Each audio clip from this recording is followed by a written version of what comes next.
All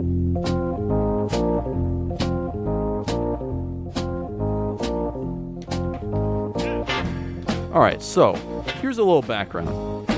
I was in the Audacy Sports New York newsroom just 2 weeks ago down in Hudson Square.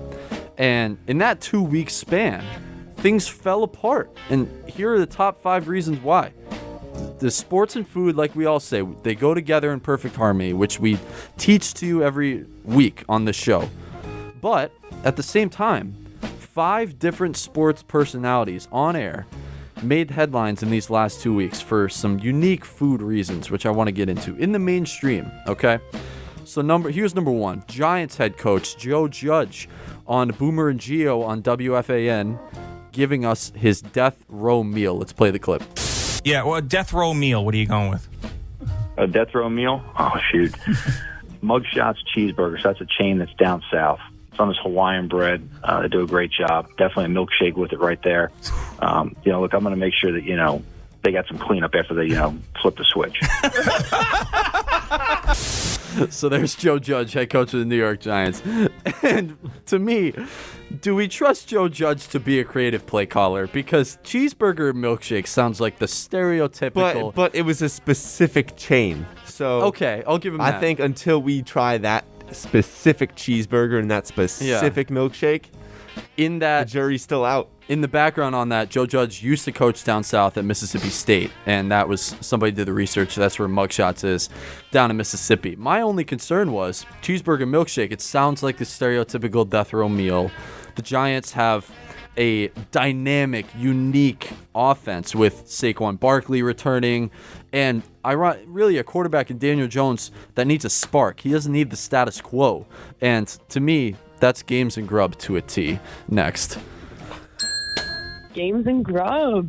So number 2 comes to us from Andrew Bogish on CBS Sports Radio. Again, these 2 stations both in the Audacy Sports New York newsroom, telling the story of a charter jet guest. This is a big part of the story. Charter jet guest putting ice cream in his coffee. Let's play the clip. People in our group wanted coffee. I wanted milk with their coffee. And there was no milk to be had at the restaurant and at the stadium. And even asking for milk for coffee seemed to be a rare question in these parts. I'm in Nebraska. And then a guy resorted to actually taking a spoonful of vanilla ice cream and dropping it in his coffee to substitute milk.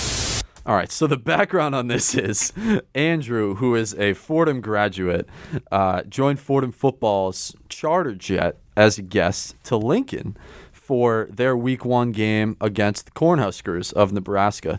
And it was a blowout at the end of the game. That doesn't matter, right? But what does matter is that that Fordham alumni was without milk, right, for coffee. No one had milk. And went with ice cream? You can't go with ice cream. You know how we say some guys have too much money? I've actually done that. That guy needs to look in the mirror. You've done this? So I was in Mexico over the summer. We were at the Hard Rock at Riviera Maya, and there was this French restaurant, I guess. And me and my girlfriend were there. We were having our dinner, and afterwards, it was like one of those all-inclusive places. So they're like kind of putting food in your face all the time, kind of like trying to get you to eat more and everything. And they called it Mexican coffee. They took tequila and they heated it up. They put it in these it's like the gravy pouring. Oh yeah. Is that what it's called? Yeah. But, doesn't matter. Yeah. Then they actually lit it on fire, and the guy was pouring burning tequila back and forth. Really? Poured it in a cup, put some coffee in it. And then he put ice cream in it too, because the ice cream just melts because the coffee's so hot, and it sweetens it, and it actually made it like you couldn't really taste the tequila or anything like that, but it was really good. But let me ask you, if you had no milk, you really wanted milk or whatever, but you had cream, would you substitute that instead of ice cream in your coffee? Yeah, I mean it was also right. it was an after dinner type thing, so sort of dessert. Yeah. Which made the ice cream totally more appropriate. I think if I was just waking up in the morning, I wouldn't pour a cup from pot of coffee Absolutely. and then drop a scoop of vanilla ice cream in it. Absolutely. The bottom line here for me is no milk, no cream, but you go with ice cream? Next. Games and Grub. Number 3 comes to us from Craig Carton on WFAN. So we went from the Fan back to CBS. Now we're going back to the Fan. I'm a huge Craig Carton fan. Happy he's back. But I also, however, represent the state of Wisconsin. And Craig Carton on WFAN refuses to have ranch with his wings. If you are going to bring wings in, don't embarrass yourself with ranch dressing. Here's Timmy in Yonkers. All right, so if Evan came in tomorrow morning at like 10:30, could he get a couple dozen wings? My girlfriend would have them crispy, wrapped up, ready to go, whatever flavors you guys like. And can we agree that blue cheese would be the only choice of dressing? Absolutely. I wouldn't embarrass myself with ranch. Thank you. All right, so here's the background on this one. Again, huge Craig Carton fan. Happy he's back. But I also, however, represent the state of Wisconsin. I've coined him the Marquette Marvel. Because as the Marquette Marvel, back in Wisconsin, ranch is just simply different. Ranch in Wisconsin is like Dennis Rodman, just simply a different breed. And as an investigative journalist who wants to get down to the situation, I'm an investigative radio host. I went to one source close to the situation who told me, quote, "Hands down, ranch is the best condiment, but sadly, the quality of ranch is not the same anywhere you go. Midwest ranch cannot be beat. Maybe it's living in the Dairyland capital of the world, maybe it's because my neighbors are cows, or maybe it's just because the Midwest is the best. Who knows? But ranch outside of Wisconsin is just not the same. In Wisconsin, it's the right amount of creamy, a perfect consistency, and enough flavor to make any food pop. Other states, the ranch is runny, not seasoned right, and flat out sometimes not deserving of the title ranch. I don't know why ranch is so good, especially in Wisconsin, but I for sure know bad ranch when I taste it." End quote. That's all you need to hear. Next. Games and Grub. Number 4 comes to us, again, back to CBS Sports Radio. And here's when I was teasing about drinking. Damon Amendolara on CBS Sports Radio condemning hard seltzer. Let's play the clip. I have 2 bottles that were just gifted to me of this peanut butter whiskey, which has taken the world by storm. Why can't you guys just drink regular whiskey like real men? You walk into an old saloon, you walk into a dive bar in the South, you walk into a place where farmers go, what have you. You know what they want? They want a shot and a beer. You know what they don't need? Spiked seltzers and peanut butter whiskeys. I think Sinatra walked into a bar and said, "Give me a peanut butter whiskey." No, because it didn't exist. But him and Bennett would be throwing it back now. So sad. Just drink a beer and bourbon like a real man.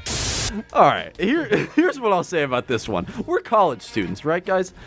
Prime time in your life, just because we turned 21, for drinking and having some fun with friends, right? We just talked about cleaning up beer everywhere, all that.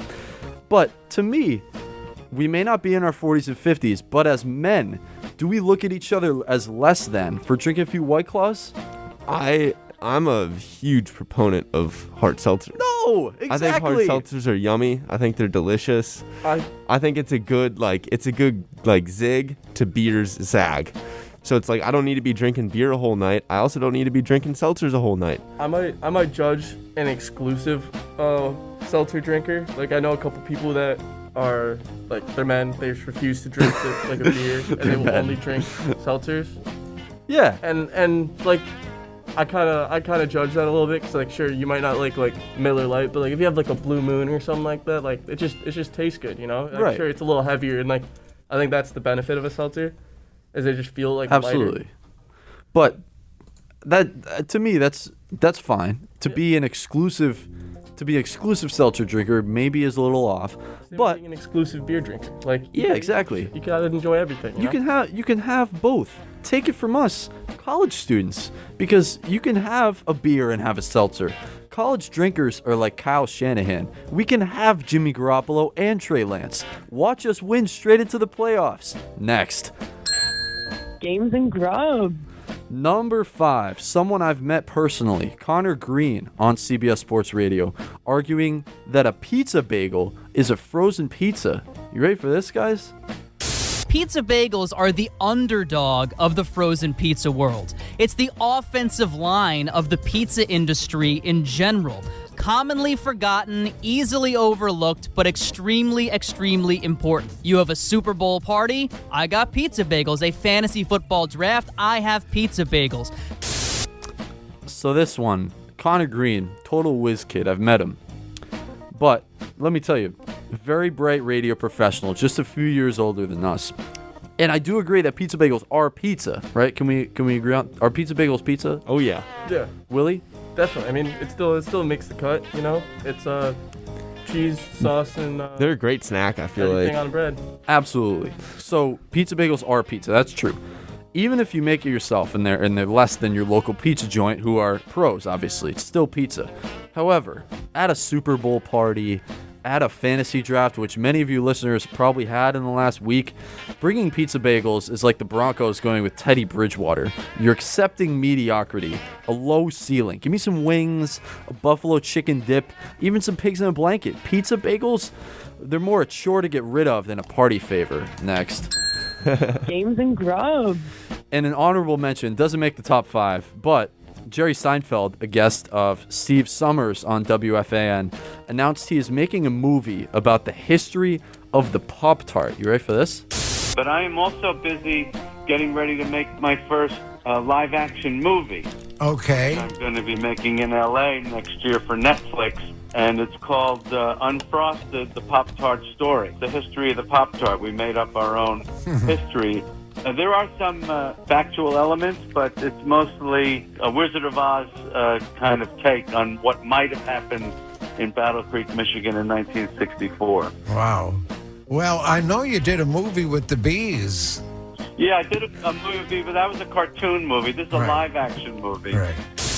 So, the movie about the bees gets me every time. So Steve Summers, he's the schmoozer. He's an all-time FAN legend, and he's one of the most noticeable New York sportscasters of all time. But his friendship with Seinfeld is now repaired. But as an avid golfer, guys, I often find myself in the middle of the sand trap. Seinfeld, however, is falling into the Sandler trap, because he's taking all of Netflix's money for trash movies. Guys, a Pop-Tart movie? What kind of idea is this? Well, I was a little bit more suspect about it before they mentioned that it was supposed to be kind of like comedic. Yeah. So now I got a little higher hope. A little high hopes. But Brian, are you excited for a Pop-Tart history movie by Jerry Seinfeld? We're gonna have to wait and see. It's hard to tell from here. So. At least it's on Netflix. You don't got to pay to go see it. Exactly. So Unfrosted, the Pop-Tart story. Adam Sandler, as I mentioned, he signed his Netflix deal and made classics like Hubie Halloween, Murder Mystery. These are absolute classics on the radio, TV and Netflix movie game, right? But that's the equivalent of Unfrosted, the Pop-Tart story for me. Seinfeld, to me, has signed over to Netflix he made his Comedians in Cars Getting Coffee, his new stand-up sets, but we've now fallen to Pop-Tart live action. Come on. Netflix just keeps missing. Netflix, they got to pick up their game if they're doing Pop-Tart history movies. And that, my friends, is the Eat Reporters.